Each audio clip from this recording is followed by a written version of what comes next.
This program contains dramatic reenactments and material that may be disturbing to some audience members.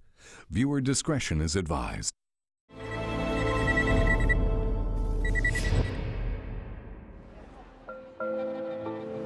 Austria's crime rate is among the lowest in the world. Murder is rare. It's a small country, 8 million people. Therefore, we have a very low murder rate. So in Austria, maybe 90 to 120 people a year are killed.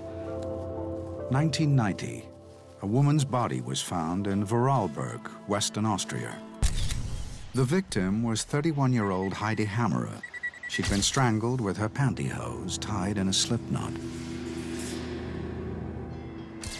5 days later, just over 200 miles away, police in Graz began a murder hunt. They had found the body of Brunhilde Masser.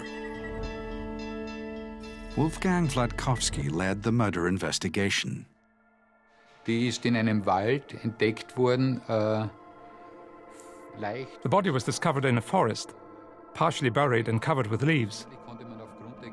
All that we could determine was that she had been strangled with her bra. Stranguliert wurde.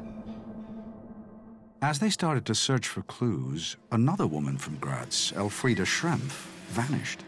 But in Vorarlberg, on the body of victim Heidi Hammerer, forensic scientist Walter Bruchweiler discovered that the killer may have left something behind. Wir haben dann die Kleider von der Heidi Hammerer nach Spuren. We checked Heidi Hammerer's clothes for traces, and we found something striking.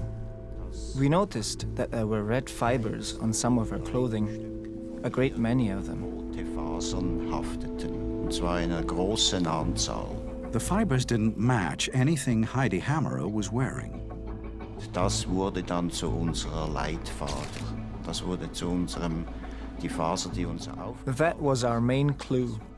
We were looking for those fibers on all suspects' clothing. an ihren Kleidern. The police in Vienna hadn't been told about the murder investigations in Vorarlberg and Graz, but word was getting out thanks to the media.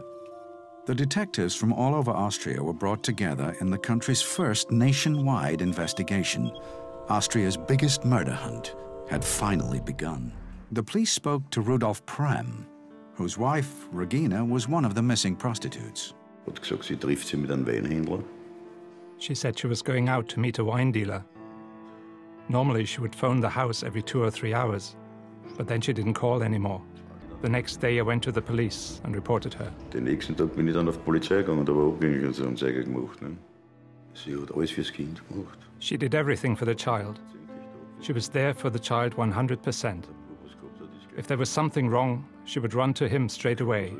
Regina hadn't been discovered, but the killer had found Rudolf's number from her purse and called him.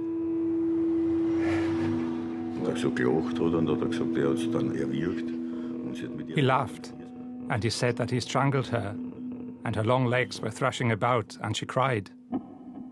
He told me that on the phone, all that at 3 in the morning. Retired detective August Schenner read about the case in the newspapers. It reminded him of a murder case nearly 20 years before. There were too many similarities.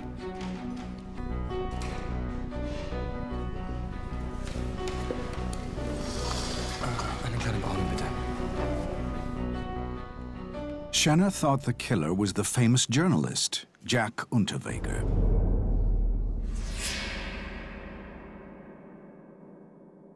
In 1974, a young girl had been found in the woods, strangled to death.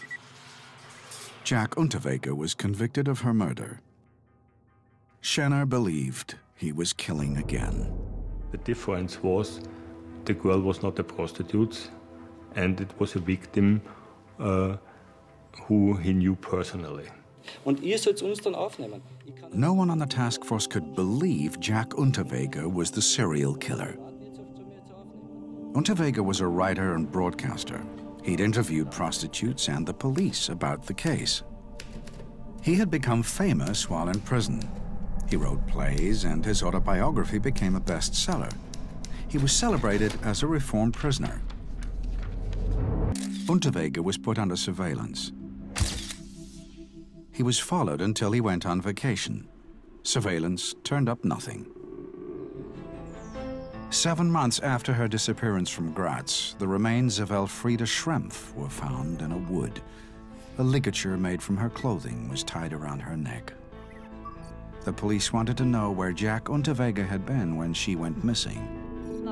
The press will do anything to sell papers, and in the case of Jack Unterweger, you have to say they were extremely prejudiced. The newspapers had already decided that he was the murderer.